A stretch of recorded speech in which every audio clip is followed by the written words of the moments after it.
A correção do exercício é a parte da toxicologia ocupacional que eu falei que vai cair na prova de vocês. Tá bom, pessoal?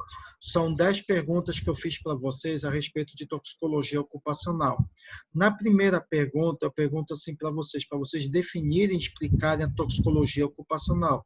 Não se esqueçam que a toxicologia ocupacional é a área da toxicologia que ela estuda principalmente os efeitos nocivos sobre o homem, tá? Durante a interação às substâncias químicas utilizadas, tá? E produzidas essas substâncias químicas no meio industrial, ou seja, no meio ocupacional. Isso tem que ser colocado bem claro na cabeça de vocês, que a toxicologia ocupacional, ela estuda os efeitos nocivos, estuda a interação desses efeitos, tá? Decorrente da interação do homem com substâncias químicas que estão presentes no meio ocupacional, tá? Na segunda pergunta, eu pergunto assim para vocês: o que é monitorização e cite os tipos de monitorização? A monitorização nada mais são avaliações sistemáticas aonde os trabalhadores passam, tá, por estarem em exposição a essas substâncias químicas, a esses agentes tóxicos, tá, no organismo e no meio ambiente. Por isso que as monitorizações, elas são de dois tipos. Elas são do tipo biológica e do tipo ambiental aqui.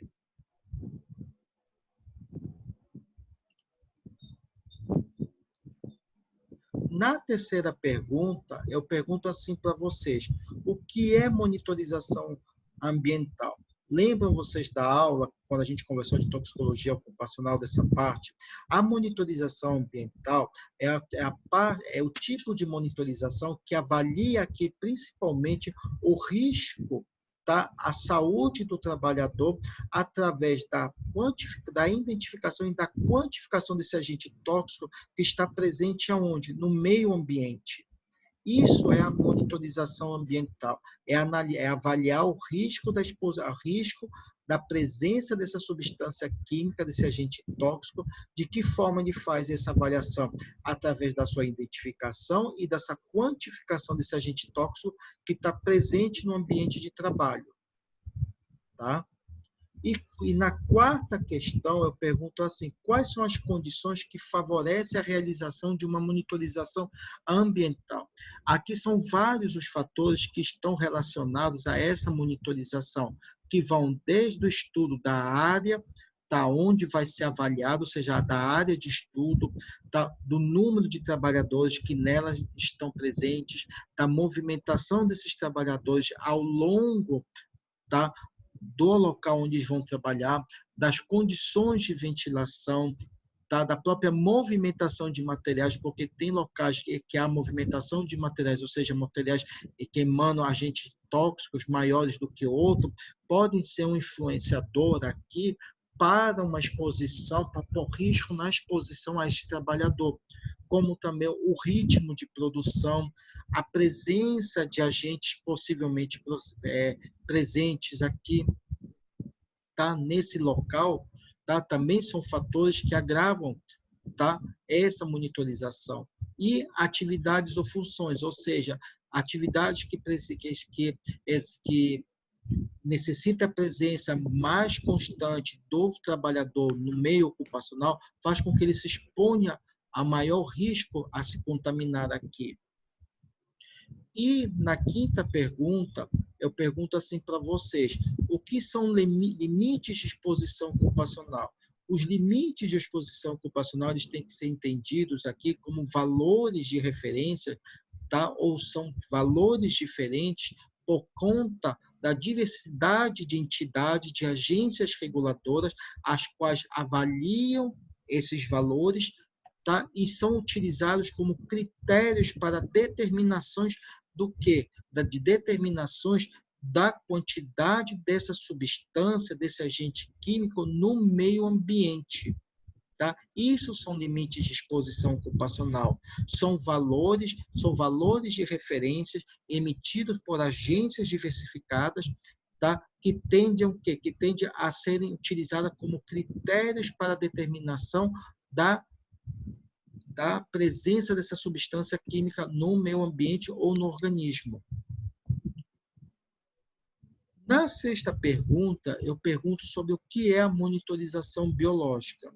Tá? A monitorização biológica, diferente da ambiental, na biológica, ela consiste principalmente em avaliar o risco de uma substância química quando essa substância química ela está presente no organismo do trabalhador. Isso é monitorização ambiental. Perdão, monitorização biológica. Tá?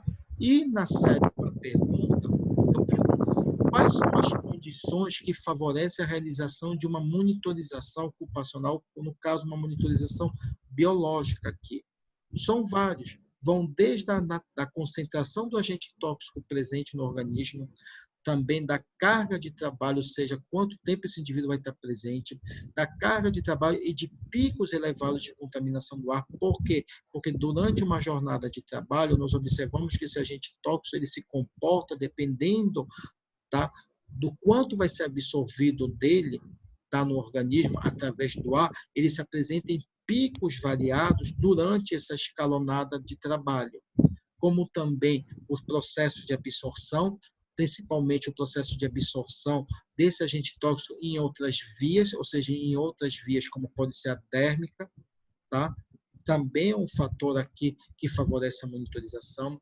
A variação de hábitos, se o paciente se o trabalhador é um paciente etilista, se ele é tabagista, a própria questão do tempo de meia-vida desse agente tóxico no organismo, agentes tóxicos que têm meia-vida mais longa, eles tendem a ficar mais tempo no organismo, tá?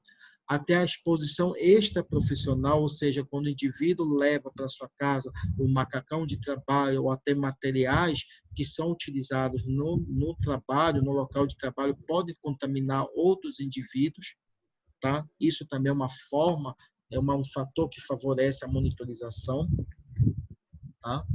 E a própria cinética a toxicinética desse composto tóxico, ele também pode favorecer e serve como um parâmetro para a gente entender o comportamento dessa substância química no organismo desse trabalhador ocupacional. Tá? Na oitava pergunta, eu peço para vocês me diferenciarem, citar e diferenciarem os tipos de indicadores biológicos. Lembrem vocês que são dois os tipos de indicadores. Nós temos os indicadores de dose interna e os indicadores biológicos de dose de efeito. Qual é a diferença de cada uma? Nos indicadores de dose interna, esses indicadores eles ligam a quantidade, ou seja, a carga do agente tóxico que está ligado principalmente ao seu sítio-alvo, seu local-alvo aqui. Aqui o que eu estou querendo determinar, além da concentração, ou seja, da dose verdadeira, que pode afetar, que pode ligar-se ao sítio-alvo, eu também estou estudando o quê? A forma como o indivíduo se expôs e, principalmente, se esse agente tóxico ele vai conseguir armazenar ou se depositar em algum tecido do nosso organismo. Isso é um indicador de dose interna. Já os indicadores biológicos de dose de efeito, eles indicam aqui principalmente os efeitos tóxicos, tá? Ainda a serem considerados, ou seja, aqueles efeitos que ainda não são nocivos ou não estão associados a alguma alteração funcional, ou seja, são aqueles efeitos que ainda não causam nenhum efeito tóxico sobre as funções das células. Isso é um indicador de dose de efeito, tá?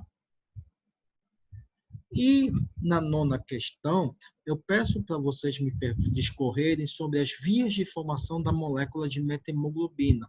Lembram vocês que quando a gente falou de agentes metahemoglobinizantes, esses agentes metahemoglobinizantes são o quê? São substâncias que são capazes de induzir a oxidação, principalmente dos átomos de ferro que estão presentes na hemoglobina, ou seja, eles oxidam o ferro da hemoglobina do seu estado ferroso, ou seja, ferro mais 2, para ferro mais 3, dando origem a essa molécula de metahemoglobina. Tá? E são as duas vias de formação, as duas vias ou formas, tá?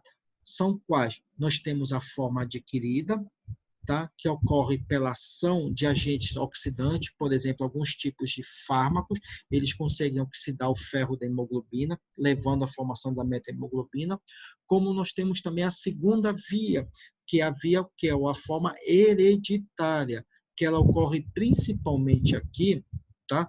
Por uma deficiência genética na produção dessa metahemoglobina. Ou seja, pacientes que apresentam uma alteração genética, tá, congênita genética, eles podem ter uma produção a mais nessa molécula de metahemoglobina devido a alterações que acarretem na disfunção da hemoglobina aqui.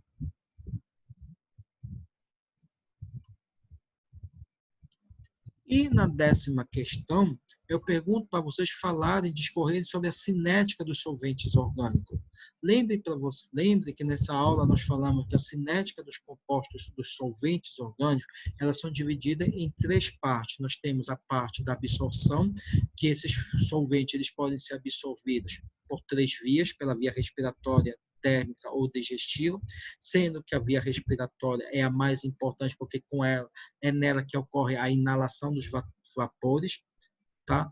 Além dela, nós temos a dérmica, que vem em segundo lugar. O processo de biotransformação, ele ocorre principalmente no fígado, através da ação do citocromo P450, que gera metabólitos, tá? E esses metabólitos, eles são excretados de forma, tá? Eles são excretados através da urina, tá? Ou pela via biliar, eles conseguem ser excretados. E, tá?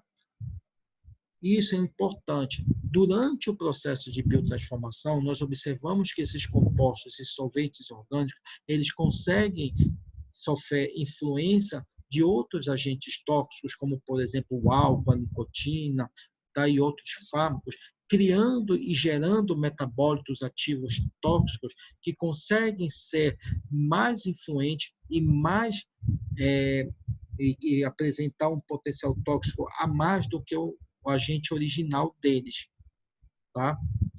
E só voltando, falando da parte da excreção, não se esqueçam que além além desses solventes orgânicos serem excretados pela urina e pela bile, eles também conseguem ser excretados pela via respiratória de uma forma não alterada, tá?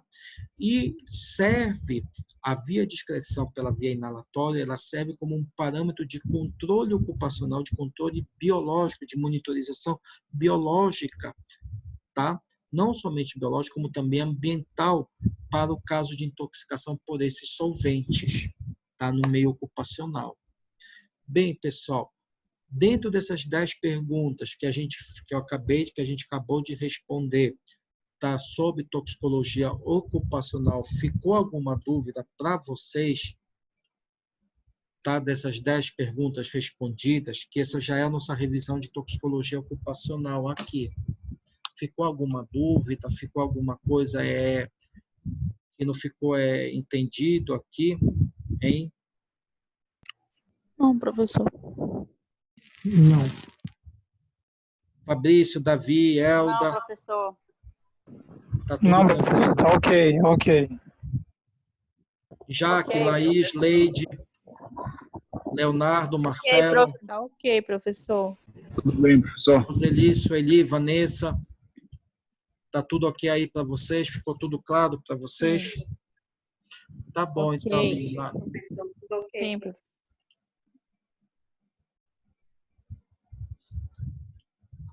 Tá bom, então, pessoal. Bem, semana Mano, que vem a gente... da prova. Ah, Davi, de novo. Até eu vi a tua nota hoje, eu vi a nota de vocês hoje. Todo mundo se deu bem, graças a Deus, na primeira. Então, eu fico feliz. Então, eu sei que na segunda vocês vão também se dar bem. Tá bom? Semana que vem a gente termina a revisão, que a gente fará a revisão da parte de toxicologia social e da parte de toxicologia de medicamentos para vocês, tá? As aulas de cor, tanto a aula de toxicologia de medicamentos, que é a parte de interação, quanto a aula da correção da toxicologia ocupacional já está na plataforma para vocês, tá bom? Já coloquei na plataforma, eu só vou inserir agora a videoaula, tá, da correção tá? E da parte de interação também, medicamentosa, tá? Já vai estar postado na plataforma para vocês, tá bom, pessoal? Positivo. Ok, Tá, Ok, joia? professor. E não esqueçam de Ok, fazer professor. não esqueçam de fazer a inscrição para o congresso, tá? Que vai começar nesse sábado aqui, tá bom? Para Tá vocês, bom, para prof. vocês Muito obrigada. participe no congresso, que tem uns temas bem interessantes a serem falados, até para vocês terem um conhecimento melhor da Covid, tá bom? Ok, professor. Obrigada. Tá, joia. Boa noite para vocês, tá? Boa noite. Boa noite, Boa professor. noite, professor.